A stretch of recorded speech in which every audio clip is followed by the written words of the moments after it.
எல்லாருக்கும் வணக்கம். எல்லாரும் எப்படி இருக்கீங்க? நல்லா இருக்கீங்களா? நல்லா இருக்கீங்க நம்புகிறோம். நாங்கள் சூப்பராக இருக்கோங்க. எல்லோரும் கொண்டது காளியம்மனுக்கு போயிட்டு வந்தோம். நீங்களும் வந்தீங்களா? நீங்கள் எல்லோரும் வந்திருப்பீங்க நம்புகிறேன். எங்கள் வீடியோ எல்லாம் செக் பண்ணி பார்த்தீங்களா? நான் வீடியோ நிறைய போட்டிருக்கேங்க, செக் பண்ணி பாருங்கள். அவ்வளோ சூப்பராக இருந்துச்சுங்க. அவ்வளோ ஒரு கூட்டங்க ஃப்ரெண்ட்ஸ். எங்கள் பொண்ணு கொண்ட மரங்கனாங்க, அதனால் நான் கூட போயிருந்தேங்க. எங்கள் ஃபேமிலியாக போயிருந்தோம். நல்லபடியாக பிள்ளை இறங்கி சந்தோஷம் வந்துட்டாங்க. எனக்கு அதுவே போதுங்க. 3 நாள் ஆச்சு. இன்றைக்கி தாங்க வீட்டுக்கு வந்தேங்க. 4 நாள் ஆச்சுங்க. 5 மணிக்கு போனது பொண்ணு வீட்டுக்கு போய் மாலை போட்டு 5 மணிக்கு மாலையை போட்டு வந்துட்டோம். திங்கக்கிழமை மணிக்கு சாயந்தரம் 6 மணிக்கு கிளம்புனுங்க. நாங்கள் வண்டியிலேயே போயிட்டுங்க. வண்டியிலேயே போய் நல்லபடியாக தரிசனம் பண்ணிட்டுங்க. அந்த அம்மா மனசார வேண்டிட்டு என் ஃப்ரெண்ட்ஸ் எல்லாத்துக்குமாக வேண்டிட்டு வந்துருக்குறேங்க. நல்லாயிருக்கும் நல்லாயிருக்கும், எல்லோரும் நல்லாயிருக்கும் அந்த கொண்டது காளியம்மன் அருளால். ஓகேங்களா? சரிங்க. எல்லாம் சாப்பிட்டீங்களா? இன்றைக்கி நம்ம வீட்டில் என்ன சாப்பாடுன்னு பார்த்துடலாம். இரவு டிஃபனு இந்தாங்க. காலையில் வந்து பொருள் சமைச்சுங்க, சமையல் பண்ணி கொண்டு வந்தாச்சு. வீட்டுக்கு கொண்டு வந்து சாப்பிட்டாச்சு. மத்தியானம் சாப்பிட்டாச்சு. அந்த வீடியோ நான் போட்டிருக்கேன். இல்லை பார்க்காதவங்க செக் பண்ணி பாருங்கள்.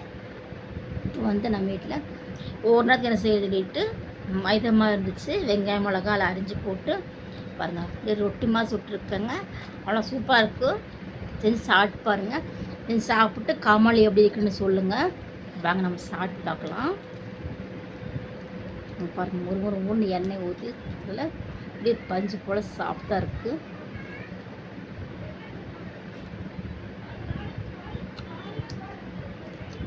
அவ்வளோ சூப்பராக இருக்கும் ஃப்ரெண்ட்ஸ். இது சட்னியும் வேண்டாங்க, இதே சும்மா சாப்பிட்லாம். 2 தோசை சாப்பிட்டு ஒரு காஃபி சாப்பிடுங்க. வயிறு சூப்பராக நம்பிடும். உடனே செஞ்சு கொடுங்க. எனக்கு சேஃப்டியாக இருங்க. வெயில் அதிகமாக இருக்குது. தண்ணி நிறையா குடிங்க. குழந்தைய பத்திரமா பார்த்துக்குங்க. ஸ்கூல் லீவ் விட்டாச்சுங்களா, எல்லாத்துக்குமே குழந்தைய பத்திரமா பாருங்கள். எங்காச்சும் நீங்கள் போகணுன்னா சேஃப்டியாக குடை எடுத்துக்கோங்க. தண்ணி வன்னி வாட்டர் கேனு கண்டிப்பாக எடுத்துக்கணும். எடுத்துகிட்டு சேஃபாக போயிட்டு வாங்க. இன்ஸ்டா ஃபேஸ்புக்கில் வீடியோ போட்டிருக்கு, பார்க்காதவங்க செக் பண்ணி பாருங்கள். யாருமே சப்ஸ்கிரைப் பண்ண மாட்டேறீங்க, வீடியோ மட்டும்தான் பார்க்குறீங்க. என்னடா மீண்டும் மீண்டும் சொல்ல நினச்சிட்டிங்கன்னா கண்டிப்பாக நினைக்க மாட்டேங்க நம்புகிறேன். எல்லாருமே சப்ஸ்கிரைப் பண்ணுங்கள். சப்ஸ்கிரைப் பண்ணி வீடியோ பாருங்கள். உங்கள் ஃப்ரெண்ட்ஸ் ஒரு ஷேர் பண்ணுங்கள். மறக்காமல் கமெண்டில் எப்படி இருக்குன்னு சொல்லுங்கள். சரிங்களா? சரிங்க ஃப்ரெண்ட்ஸ், நம்ம சாப்பிட்டு படுத்துக்கலாம். அதான் நாளை சந்திக்கலாங்க. நாளைக்கு வெள்ளிக்கிழமை. சரிங்களா? சரி, நீங்கள் சாப்பிடுங்க. உங்கள் வீட்டில் என்ன சாப்பாடுன்னு கமெண்டில் சொல்லுங்கள். நம்ம வீட்டில் இன்றைக்கி மைதா மாவு தோசை. ஓகேங்களா? இப்படி நான் சாப்பிட போகிறேன். நீங்களும் சாப்பிடுங்க. Okay, bye bye.